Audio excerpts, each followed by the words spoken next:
हिम्मत हुई। फिर उसके बाद हमने उर्दू एक आर्ट प्ले किया उर्दू का।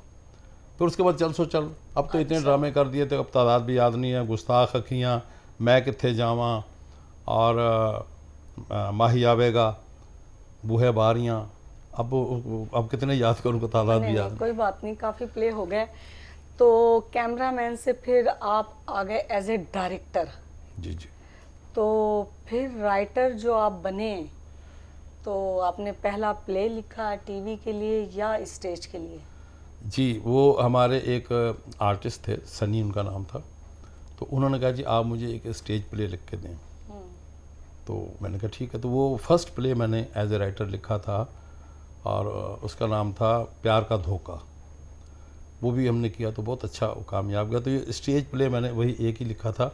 बाकी तो ये मेरे बच्चे शमीर और ज़मान लिख के लाते थे, मैं खाली उसकी नज़र मार के थोड़ी करेक्शन कर देता था, बाकी यही लिखते थे।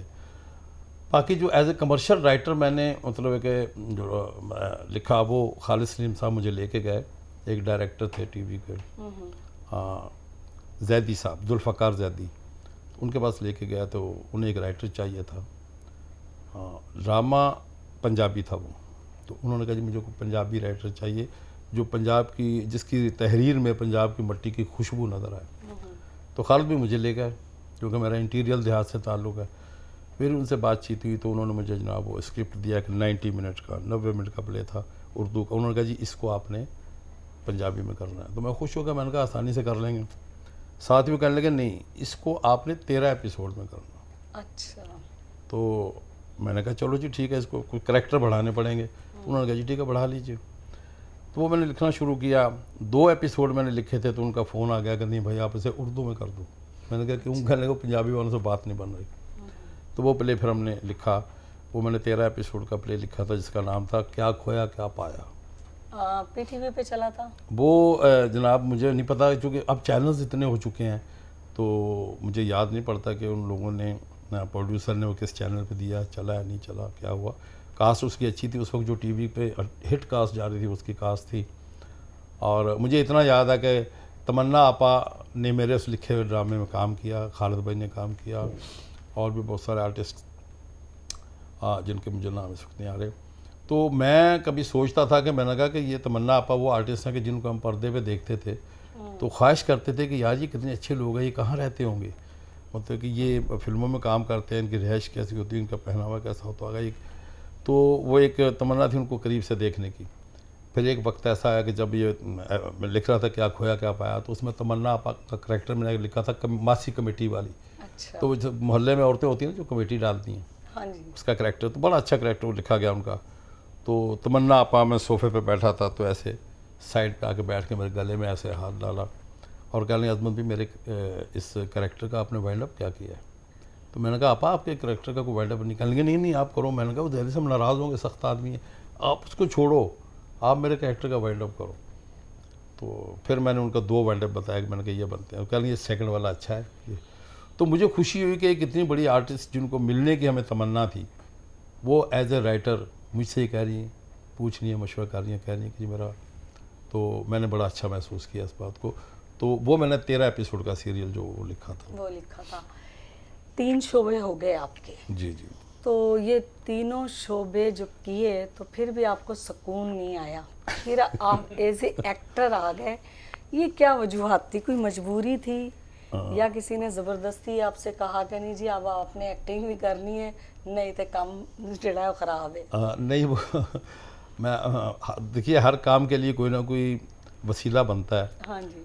मैं अपने घर पे था तो मुझे एक गुमनाम फ़ोन आया जिस बंदे को मैं जानता भी नहीं हूँ।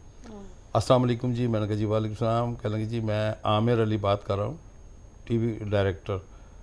तो मैंने कहा जी मैं तो किसी आमिर अली को नहीं जानता, टीवी डायरेक्टर को। कहने लगा आपसे काम है जी।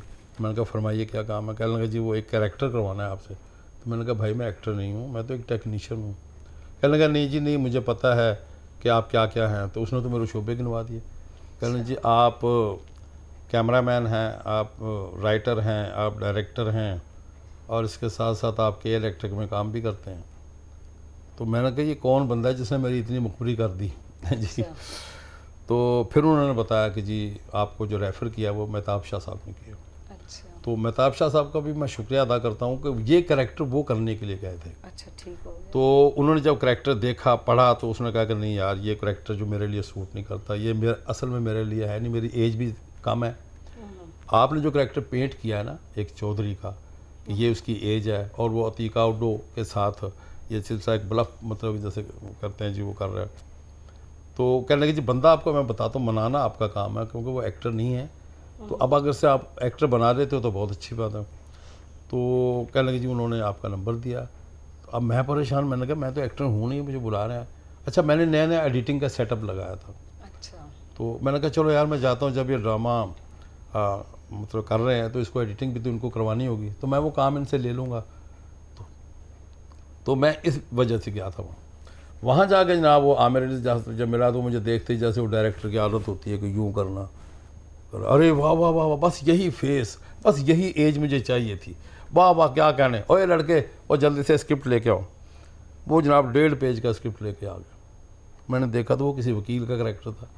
तो मैंने कहा जी तो आप चौधरी चौधरी कह रहे थे, ये तो कोई वकील है। कहने लगा अबे भाई ये किसी और बंदे का है, इस पे आज़म लिखा है, अजमत अली जिस पे लिखा है वो लेके आओ। तो खैर जनाब वो लेके आया, तो खासा हैवी स्क्रिप्ट था, काफ़ी वजनी। तो मैं परेशान हो गया, मैंने कहा मैं इतना लंबा चौड़ा करैक्टर कैसे करूँगा, फिर इतनी बड़ी आर्टिस्ट अतीका उड्डो के साथ। मैं घबराया, साफ जो बात है। अब मैं जान छुड़ा रहा हूँ। मैंने कहा यार वो आमिर भाई मैं नहीं कर पाऊँगा। कहने लगे क्यों? मैंने कहा यार वो मैं पंजाबी स्पीकर हूँ, तो वो मेरा तलफ़ुज़ सही नहीं है, मैं ठीक से अदा नहीं कर पाऊँगा जुमलों को। कहने लगा अरे यही तो चाहिए, चौधरी का करैक्टर है, बल्कि थोड़ा सा और पंजाबी लानी है। मैंने कहा लो भी फंस गया। फिर मैंने कहा अच्छा, मैंने कहा मुझे याद नहीं होता, भूल जाता हूँ। कहने लगे कोई बात नहीं, हम टुकड़ों में कर लेंगे, थोड़ा थोड़ा करके याद करा, लेकिन आपको करना है। बहुत ज़िद की, मुझे उन्होंने स्क्रिप्ट थमाया। कहने लगे आप घर जाएं, ठंडे दिल से सोचें, इसे पढ़ें, अगर आपका दिल माने तो मुझे फ़ोन कर दीजिएगा, अगर ना दिल माने तो स्क्रिप्ट देने की ज़रूरत नहीं, मेरे पास और भी कॉपियाँ हैं, मैं बंदोबस्त कर लूँगा। मैं जब आया तो मेरे दोस्तों ने, मेरे शागिर्दों ने, मेरे बच्चों ने कहा अरे इतना अच्छा करैक्टर मिल रहा है, आप करें करें, कैसे नहीं करेंगे, हम आपको याद कराएंगे, ये करेंगे।